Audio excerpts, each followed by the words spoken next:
Hello, everyone, and thanks for joining us on this episode of the Pave It Forward podcast. My name is Phil Metzger, and with me is Kevin Gray, and we are here to help leaders in the paving industry who are looking to run more efficiently, meet their ideal customer, and improve the lives of those around them through meaningful work. Kevin, how are you today, my man? I'm good, man. I'm doing great. Good to be back on these channels once again. How you doing, man? Doing great. Wrapped up a holiday weekend, if you want to call it that. Yeah. It's more for the entrepreneur. It's also known as split your Monday with a kid day, or with split your kid with your with another day, or if you're splitting kids between households, it may have been your holiday. So it's always interesting. I happen to be with a very supportive partner who is also a bit entrepreneurial. She's got a career coaching business going on, and that's growing. So we switch off, but we got a picnic in. My son got to ride a trolley, so he was pumped about that. And all things are great, my man. It's that's good, man. Yeah, I feel you. I got to take my boys, my dad and my two sons to the University of Kentucky football game a Saturday night, which ended, man, they had a lightning delay, and I've been going to, Kentucky sporting events for a long time, and never been a part of a lightning delay. The game didn't kick off till after 10 o'clock p.m. Eastern. I've got my 14 and my 7-year-old there we didn't get home till 2 a.m. I mean, they only played like 3 1/3 or 2 1/3 quarters of the game. Still had a great time. So that was cool. And then Sunday I had to turn right back around, get up early. I did have my kids this weekend. So, have entertained the 7-year-old Sunday while I went out and seal coated a parking lot. So yeah, it was a holiday weekend, so we had a little fun. We got a few things in, but so I gotta know what happened with the game. They just go ahead and call it for the Cats, or what? They did, yeah. It was 31-0. I think it was 5 minutes into the third quarter, and another strike of lightning happened. So they, I guess they met with all the coaches, got the athletic directors involved, and said, "Hey, do we want to try and play some more in an hour or two?" Or, that time it was midnight. And they're like, "No, let's just go ahead and call it." So they called it a victory for the Cats. So Nice. Shortened game, but I was ready to get out of there, so I wasn't too mad about it. Absolutely. You get to chalk up the win too. Yeah, so. and it was cool. A good friend of my family has known my dad for a long time. He's now involved with a program I'm working to. Had some really good seats there, and from Herod Concrete. So my kids got the suite experience. It was good because I can't imagine how many trips to the concession stand we would have to. I mean, we were there for 6 hours to watch an hour and a half of football. So, I mean, there's no telling how many concession stand trips or whatever we would have had to make if we weren't in that sweet atmosphere. And they had, free ice cream and, bars and buffets and things like that. So they had a blast, man. It ended up being all right. So yeah, fantastic. I can only imagine my 2-year-old is now eating about as much pizza as we do at a sitting. Yeah. I can only imagine what the boys your age, what that would have looked like. Yeah, absolutely. Well, great, man. And I'm sure we'll be checking back in. It's good to have football season here. I'm looking forward to spending some Sundays with that on the background, but still have paving season to go too, where we're actually getting into the part of the season where, as you said on the last episode, a lot of these commercial clients are having to wrap up some of their yearly budgets and get some things on the schedule. And then plus we have to hit our goals. It's especially for a newer company in the first 3 years, we'll say, especially the first 2 years, those first couple of months and getting the season going is a big part. Now you have to really finish off to get those people on the schedule that you can. Today we thought about something that is really relevant to what's going on our schedule right now and on a lot of people's schedule, and that's kind of the end of the year festivals that you can participate in. And that kind of got us thinking on just in general in-person networking strategies. I know there's a lot that can cover here. This is actually going to be a 2-part episode again because there's so much, but we thought we'd do something interesting this time. And that is, since we are actually in the middle of our season, next week we're going to dive into the specifics, the actual numbers that we're going to talk about today. And then on the week after that, we're going to follow up and actually let you in on how well we did. We're going to tell you how our plan was produced, how it was executed, and then also what the opportunities were that came from that, at least on the immediate side of things. But to kind of start off here today, I just thought I'd kind of get your intake on in-person opportunities in general, Kevin. It's an opportunity for you and possibly your sales team or some of your office staff to get in front of people. A lot of times it's a sales type atmosphere, and a lot of times it's something that people aren't interested in doing, especially the business owners who are more about their craft. They'd rather just maybe have their leads come in and that's it. So I was wondering if you could just kind of touch on a little bit what you think about when you think about opportunities that come from in-person networking opportunities. Yeah, I mean, I'm all about it, and as you just mentioned, a lot of folks in the trades industries maybe aren't, so much all about it, and that was even true for me. Back in the early days of my career, it really wasn't something that I put a whole lot of thought or energy or effort into, and uh, as I matured into my, role as business owner, and just got more repetition, more experience, more knowledge, more wisdom. And this is just my opinion. At least this is just from my perception. But I've got to the point in my career with the brand, with marketing, with community outreach, with being visible to those within the community. I mean, it only makes sense for us to be at events or opportunities where it makes sense for us to put our brand out there, to have people see us, see our logo, see who we are, get an opportunity to chat with people, be in the rooms with movers and shakers, and figure out which ones,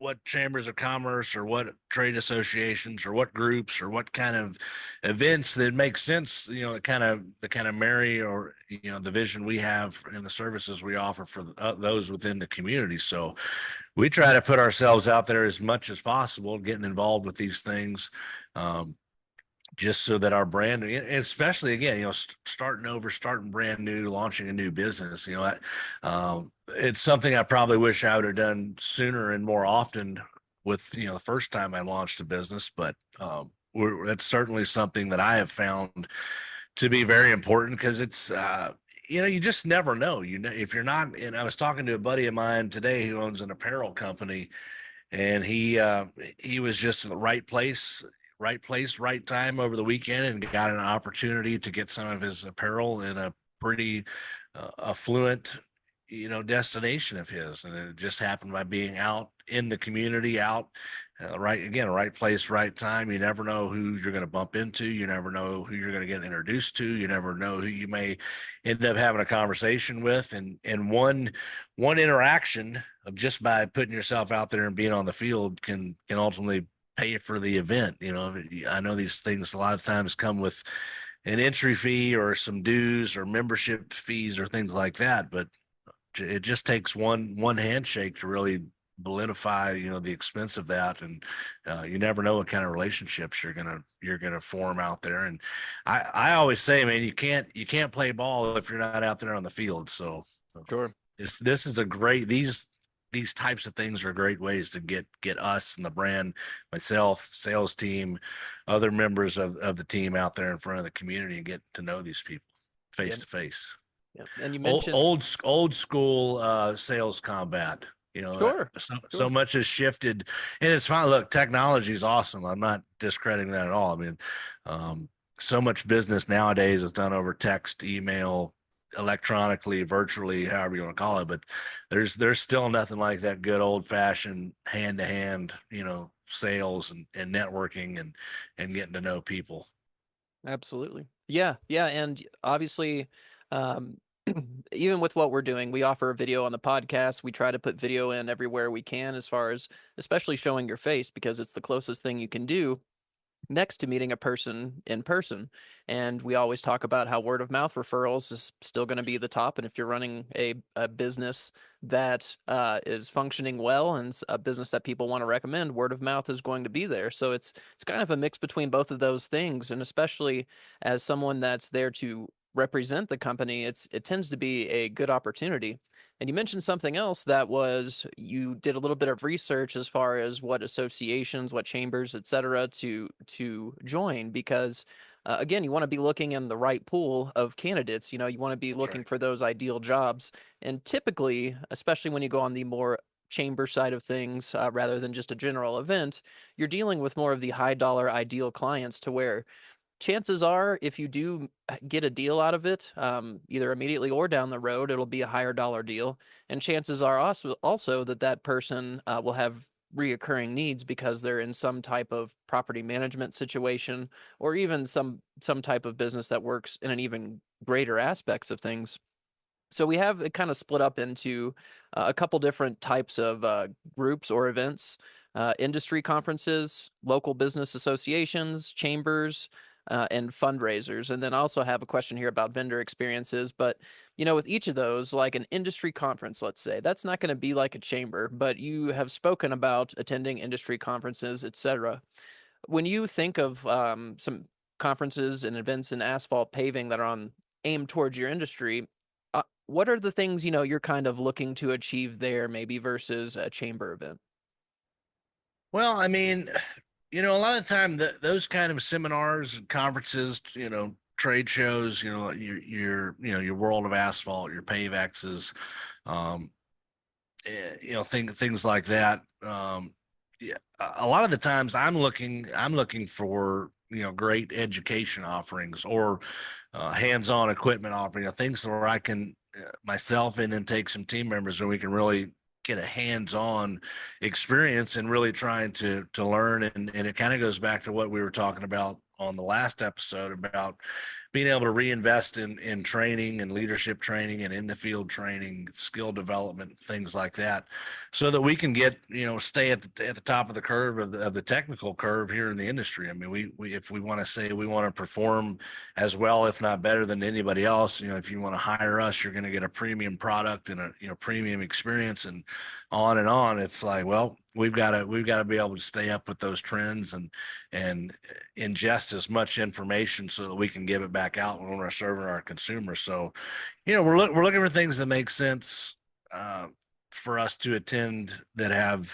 the education offerings, and then also networking. I mean, look, I mean, a piece of our business relies on relationships we establish with national, paving vendors, brokers, or even others within the industry. It's one of those things, like, if you're not putting yourself out there on the field, people don't know you're in business. People don't know what you're capable of. People don't even know who you are, or if they even like you well enough to want to do business with you. And we can't really start establishing trust with each other if we don't get to know each other. So it's just one of those, again, putting yourself out there on the field, uh, and in an attempt to gain a return on investment by attending those things. Typically with those, again, first and foremost on the educational side, or just packing as much information into our company as we can, the best and the latest and greatest information, technology, research, development, whatever's out there in the industry. And then again, just forming relationships. We talked about this on the last episode too, about finding a peer group or a group within the industry that you can bounce ideas off of across the country, and get into that kind of relational dialogue. So it's there's a multitude of facets that benefit us from attending shows like that. Sure. Yeah, actually get to sit down and once again be with that person face to face from another company and talk shop, maybe grab a meal or something like Yeah, that. Oh, absolutely. and now I wanted to get to the local side of things, different opportunities you might be able to find through networking in your local area. I have some experience with things like BNI Group. I know there are other local business and construction based industries that you have shown some interest in and been a part of the past. Can you talk about maybe some of those groups and then what type of relationships you're kind of looking to foster there? Yeah, and I mean, this may not be a super fair assessment because I've got, 16, 17, 18 years of, test driving different associations and networking groups or chambers of commerces. And, by this time in my career, I'm pretty familiar with the people, our ideal client essentially, and where they hang out and what they are members of, and, where they go to meet other reputable, people within the industry that they do business with. So, we've got it pretty dialed in at this point where we want to be involved and who we would like to be involved with.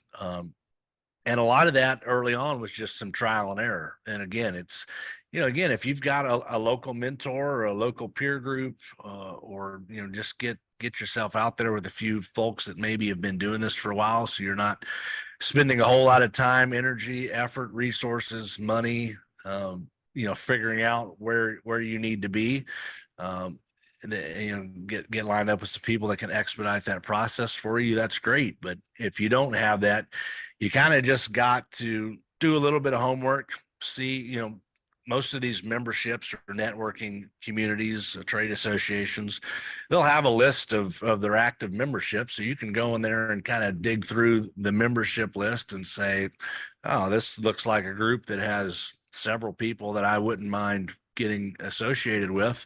And others may be like, well, this is mainly, this can be pretty typical. You got a lot of sales kind of people that get involved with some of these networking groups, whether it be insurance or health insurance or banking or, mortgage, just kind of your more financial and maybe insurance sales side of things, where those people probably aren't your typical decision makers for your parking lot and pavement maintenance, facilities managers, properties managers kind of thing. So, maybe just kind of filter and siphon through the membership and see which ones might seem to make a little more sense than others. And again, most of this stuff comes with a financial investment. Most of these trade associations, you gotta pay your membership dues. Most of these chambers of commerce they've got annual dues. And that's all to support, their association and their membership and the organizations they run. So that's normal. So you can't just go out there and join 10 of them and find out the hard way which ones work. So maybe do a little bit of homework on the front end, and see which ones make sense, and just try and that's what we did. We tried a couple a year for a few years and see which ones made sense. And now there's, I don't know, 3, 4, 5 that we're a part of. And those are the ones we've kind of run with year in and year out. If there's others that come along that may end up making sense, we may try them out and see. But we've kind of got it whittled down to our stable of 3 or 4 solid horses that we ride on the networking and chamber and trade association circuit that have paid pretty good dividends for us and built a lot of relationships within the community. Yeah, it really does come down to the research, and especially these days, you can tell which organizations have been active lately. And you can, if you have the time, which especially if you're going to invest a significant amount of money and time, you should kind of look into what those things are, and again, what other types of companies there are.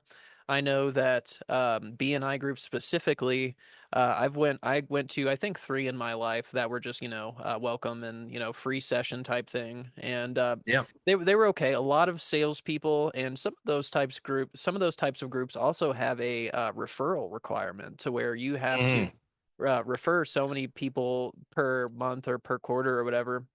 They keep track of that stuff, and that's as you said, for sales, that can be a good mentality. I mean, that's something, especially with the data portion of things that we're looking for. But again, when you get into a volume sales type thing, especially when you're not directly with your audience that is the decision maker, that could be a hard thing. Now, I will say, starting off, I That's had a right. buddy that was in home maintenance, just general fix-it type stuff starting off, and he joined one of those groups for, I believe, 5 or 6 months, and it did great for him because unlike asphalt paving, things around the house or someone who needs help with a project, any project of any Yeah. kind comes up all the time around the house, to where asphalt paving, it might be hard to kind of see that return on investment. Now, I know you also are involved in the Building Industry Association. That seems to be a different type of clientele. Can you just speak a little bit about that, on the difference maybe between just a local group and trying to find something that's more on that construction building side of things? Yeah, I mean, and that's been a huge one for me personally for a long time, and it's probably been the best overall over a long period of time. And there's several, and again, it's just figuring out what lane you're in and what consumer you're trying to reach, because there's several other, like you got the Associated General Contractors Association here, locally. Statewide, you've got Kentucky Association of Highway Contractors, the Crushed Stone Association, and the Plant Mix Asphalt Industry of Kentucky. And those are great associations, and those are great associations to be a part of and be able to tell your customer that, hey, I've got this stamp of approval from this association. I'm a member. I pay my dues. I get the continuing education and on and on. But that's a little bit, above our league. So those are things that, although they're great and I could probably benefit from them, I don't think it necessarily helps me drive business to the consumer that I'm trying to reach. Whereas also, there's the BIA, the Building Industry Association, which used to be formerly was just the Home Builders Association, that they evolved into the BIA. I don't know. It's probably been a decade ago or now. So a decade or so now since they've done that, and they brought in the commercial contracting space into that too. So you've got builders, you've got developers, you've got general contractors, you've got all kinds of subcontractors. It's just a great network, and it's been around. A lot of the BIAs and home builder associations have been staples in their respective communities for decades upon decades at this time, and it's just a trusted brand. It's a good group to be a part of. When a consumer sees that you're a part of that brand and association, there's a level of validity that comes with that. So some of it's that, some of that's just getting hooked up with the right groups just to be able to tell your consumer that we're a member of this and we participate and we get these benefits and value from being members. So and another one, we've talked about Chamber of Commerce's. I've probably been a member of 10 different Chamber of Commerce's during the course of my career. And currently we're only a member of two, the largest one here in Jefferson County, which is the Jeffersontown Chamber of Commerce, and then one that's nearly 60 miles from our home base, but it's where it's from. It's my hometown. It's an area where we're trying to evolve our market share and grow our market share toward a little further, east of Jefferson County, down towards the Lexington, Kentucky area, which is the next big second largest metropolitan in Kentucky. So there's a strategic reason behind that as well. There's a little sentimental reason. There's a strategic reason. There's the type of work we want in that region, specifically with the horse farm and the horse industry. So that's why we chose to be members of that one, and it's pretty cool. And again, a big part of our mission is being able to give back. So if we can drum up, I would love to be able to give back to my hometown as a proceed or a percentage of the proceeds of every county community we serve. Is we're going to find some kind of charity or a cause to be able to give back and reinvest into those communities. So that one's near and dear to me. Plus, it makes sense from a strategic standpoint. So it's really just finding ones that align with your vision and your mission and where you're going, where you're headed, and again, getting around like the BIA, man. It's just where most for me it's the best bang for the buck, because it's where the most people in the industry who are accredited and have been doing it and have earned their stripes and are reputable contractors within the community. They all are a part of it. So it just makes a lot of sense. Yep. And something else I would encourage looking at before joining a chamber, there's some great points in the other companies and seeing what they're doing on social, but their events calendar is also something, because those are the opportunities that you have paid for and as your membership to go and do for free. And if you look into some of these details, it's one of the uh, probably hiddenly most enjoyable things I enjoy about kind of digging into some of these processes and seeing what kind of possibly really relevant networking opportunities there are. And some of these chambers are really good, especially a shout out to both the chambers we are part of, but especially that Woodford County Chamber. They stay on top of things, and they'll even go out of their way to make personal introductions when it Yeah. crosses their mind. And this is the leadership of the actual chamber, and you don't see that everywhere. No, it's pretty awesome, man. And that's another biggie, man. See which kind of feel out, and maybe just sit back and watch for a while before you join, because in today's world, in the world of social media and marketing and branding and all that, it's pretty easy to see, especially if they are who they say they are online, by who they are really in their actions. Like, you can kind of see who's moving and shaking. And I thought about this while you were talking too. When you're looking at some of these associations or groups you're considering joining, maybe also check out the people in your respective industry that may already be, members of that association. Like, uh, do I really want to, the BIA is one I would be a part of no matter what, but and I think there are 3 or 4 other paving contractors in there, similar with the J-Town Chamber of Commerce. But like, would I really want to be a new member in something where there's already 7, 8, 10 maybe paving maintenance contractors already involved with that association that probably already have a pretty good, lock on the membership? I'm not saying that it's an impenetrable, force that we couldn't over an extended period of time begin to make relationships in that arena. But again, it's one thing to be a member and pay your dues with these associations, but it's another, and this is something I've kind of battled all year and I need to get better at. And it's probably going to be more so that we're going to be getting into the hiring process at some point. So I'm not wearing so many hats, but it's like, it's one thing to pay your dues, but it's another thing to be able to show up and attend these meetings and go to the events and the conferences and all the things they put on and all the networking, offerings, or, whatever it may be. Just make sure you can be involved and not just a name in the directory for people to go thumbing through. They've got to see your face, they got to shake your hand, they got to get to know you, and that's how you get your brand out. If you've got to participate once you've signed that membership check. Absolutely. Yeah, it definitely is a nice badge to put on everything to show that you're an active member of an organization, but it does, I mean, it's business ownership, you know what I mean? It gets tough, and especially the things that aren't urgent and important are really tough to put on the Right. top of the list. But that's where hopefully you can get a little bit of research done, or have someone else in your company, or hire someone to kind of do that bit of research, so you can at least know what the opportunities are. I wanted to get in now to just kind of what we do to prepare for networking events.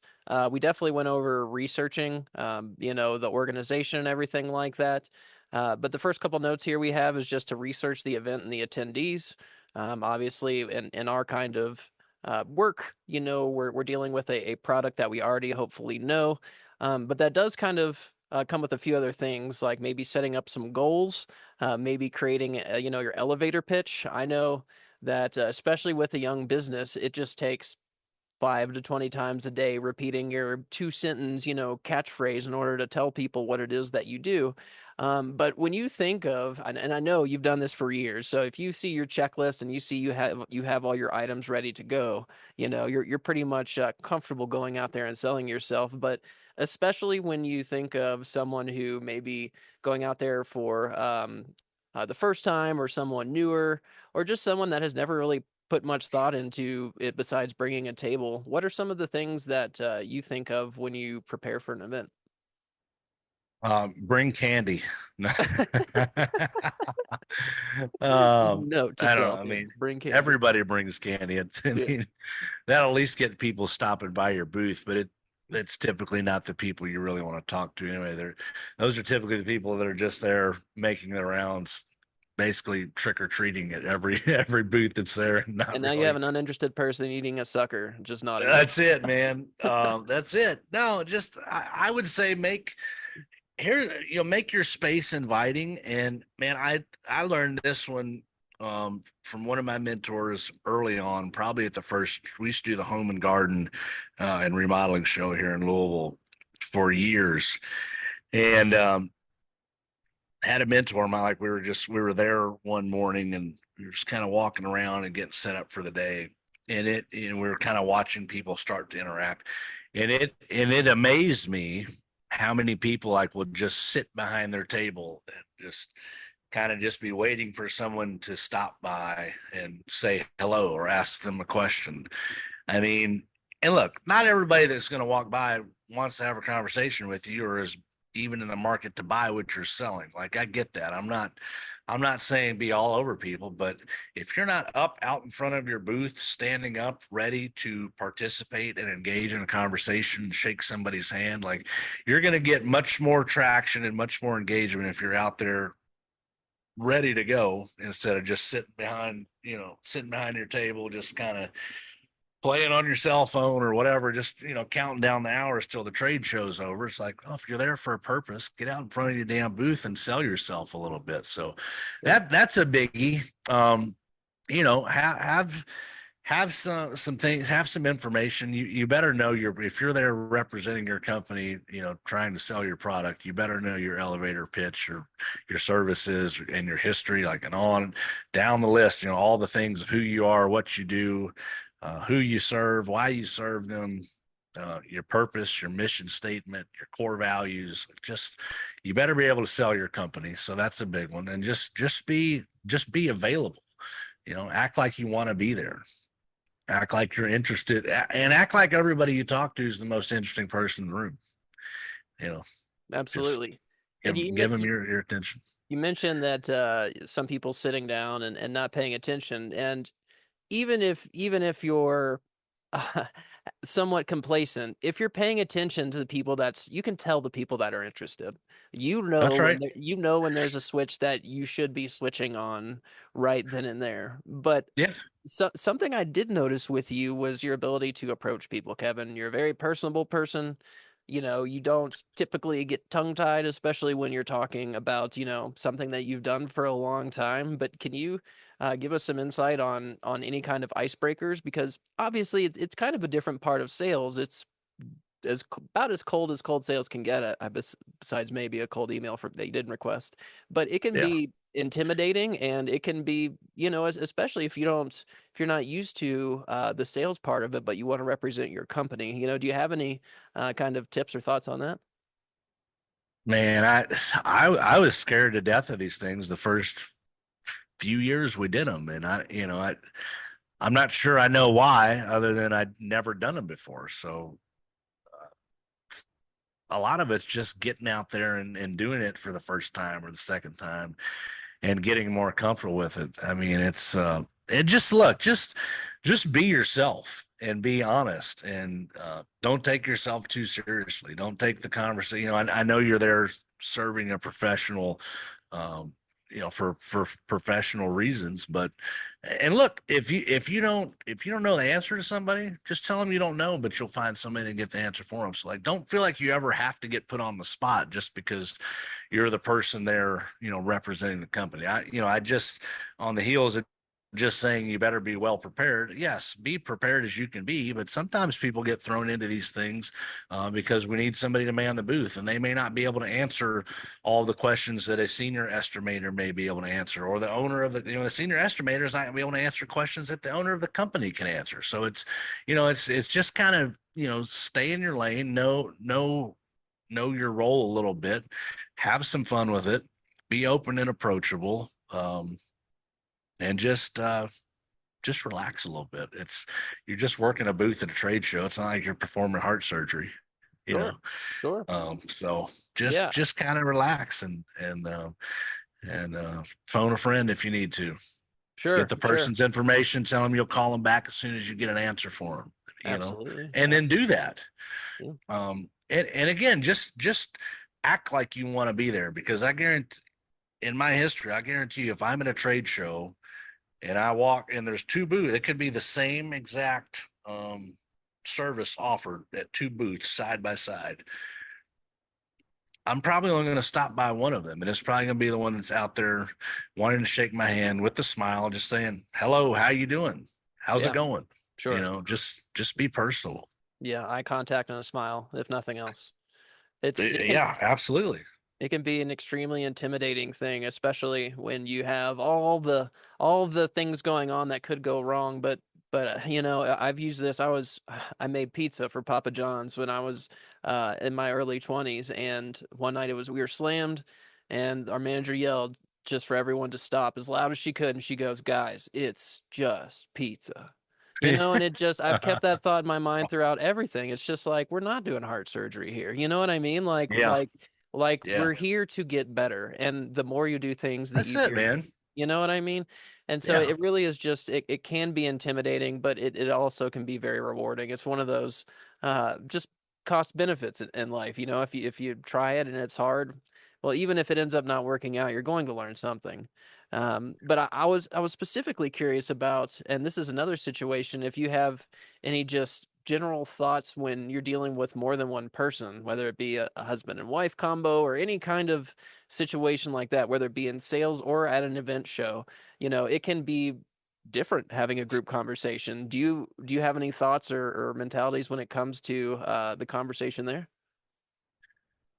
Well, I usually defer to the wife because she's usually the one calling the shots anyway, making the decision. Yeah. And that literally like 90% of the time, that's usually us guys. We always deferred. How's that sound, honey? Or what do you think about? You know what I mean? Like we're not just gonna be out there railroading, but no, I mean, Yeah. just kind of read the room.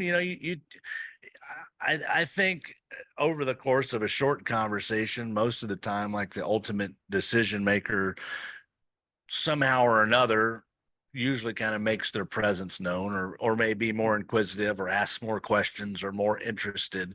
Um, but again, like I've had plenty of conversations with groups of people, or husband and wife, partners, spouses, whatever, where we're all kind of talking. So you just be yourself and just have conversation. Yeah, Don't absolutely. bullshit people. Don't blow smoke up their ass. Like people read that stuff so quick. Like, I mean, just tell people the bad news. Tell people the good news about your product. Tell them what might go wrong. Just be transparent. And that usually gets the conversation going a lot longer and a lot further than you trying to be something you're not, or sell them something you can't perform. Whatever. Just be authentic. Sure. Yeah, and even if as I said, it takes time to get down, but a lot of times I found that in those type of situations early in my business career, I would feel the need to maybe jump in and be excited and interject myself wherever possible. And that's great. People can tell your excitement.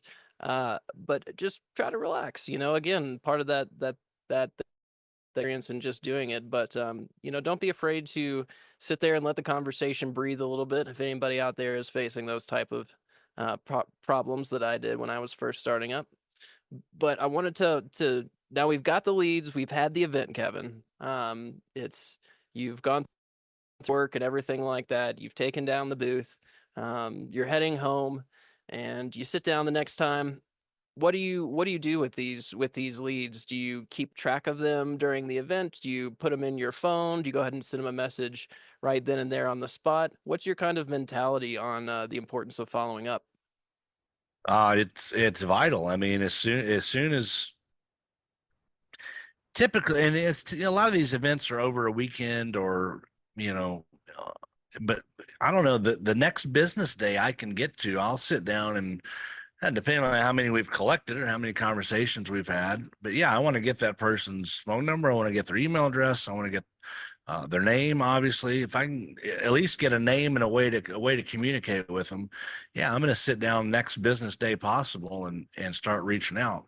Um, Preferably by phone call first and foremost. I mean, I'm a firm believer that uh, initially that email and text message was only going to get you so far. So I mean, sit down and call them. If it's a great lead, if it's someone you're really interested in doing business with, or had a really good conversation with, maybe even send them a 20-30 second video message and say, send them something with your face on it and say, hey, I had a great, really good catching up or getting to know you at the event. I'm really interested in what you got going on. Again, be authentic, be sincere, send them a message and say, hey, we're here to serve and help you and solve problems any way that we possibly can. So Sure. looking forward to connecting.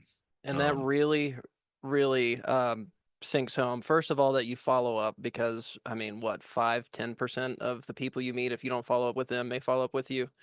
that you would consider it a good connection. And the second of all is if you send a follow up, remind them of something personal, whether let us know how we can help you with blank specific property, or Mm-hmm. it was great talking about the Cats with you, hope they have a great season, reach out when it's when that's time for that decision. Anything that Yeah. you can do to make that person feel like it's not just part of the process, but it's a genuine relationship that's part of the process, you know what I mean? That's I think huge. that's it's a really good point, and just any common ground that you can find with that person, and try to throw in there and say, hey, I'm there with you. I think it's a pretty good idea as well. Yeah, absolutely. I mean, if you can prove to that person that the conversation you had was memorable and you can include something of that memory, in your follow up, yeah, I mean, you're light years ahead of anyone else that's just like you said, just following up, just to follow up. Absolutely. You Uh, start the experience right there.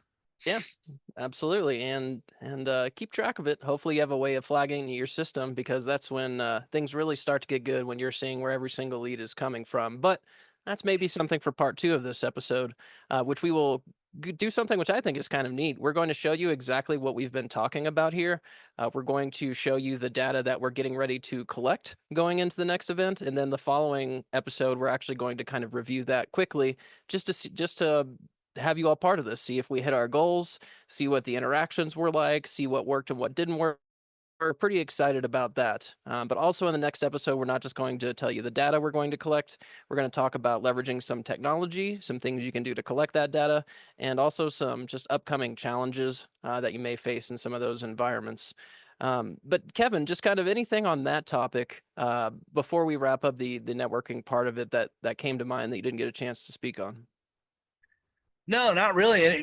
Just I got to thinking here. I mean, and in order to do these kind of things, like you don't necessarily have to be involved with a chamber of commerce or a local, networking group or a trade association. I've seen, and now it takes some effort. It's going to take some financial resources, but there's several, paving contractors just that I follow on social that I'm seeing starting to do things like, they're hosting car shows at their shops, and they're having hundreds of people show up with their classic cars, and they've got all their dump trucks out, and they're hosting cars and coffee. Or I mean, there's other ways to get people networking and around and engaged within your community without you necessarily having to go out and be a member or a part of something else that's already established. I mean, you can start creating your own things. So there's more than one way to skin a cat. There's more than one way to get several people in your community at the table to have a conversation with them. So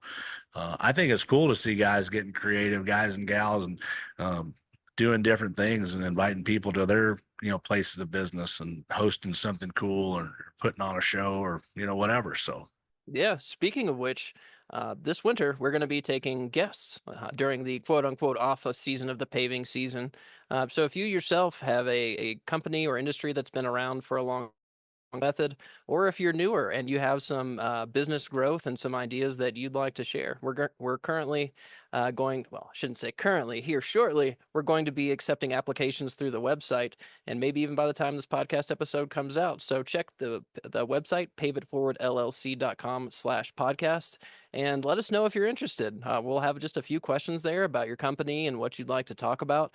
But this winter is going to be big for us. Talk about expanding those opportunities. A lot of these will be virtual for us, but we want to start with hearing your all stories and talking about those over this podcast format. So I know, love Kevin, that you're stuff. pretty darn excited. You've already pitched me a I'm few people to bring on. I'm excited.